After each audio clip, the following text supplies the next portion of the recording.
I think that one of the weaknesses in our Constitution was the provision that all appointments to the High Court would be made directly effectively by the federal government. So you tended to get a centralist High Court, and I think that's been demonstrated, and you need only look at taxation.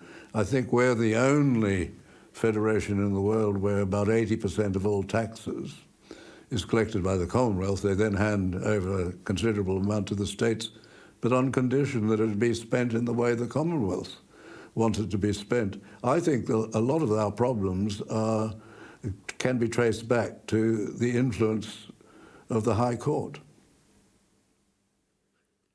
Yes and no. Look, I accept the High Court has generally been pro-centralist, and it's had case after case where it's done that. And I'm not sure that's been the best outcome for the nation. But equally, I think the states have been a partner in crime on this journey.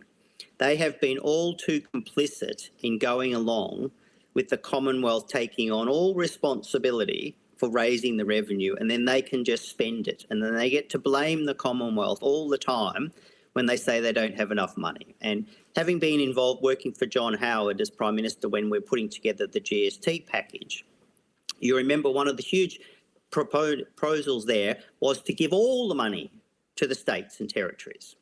So we said, we'll raise this money for you because we're the only ones with the constitutional power, but we will give it all to you.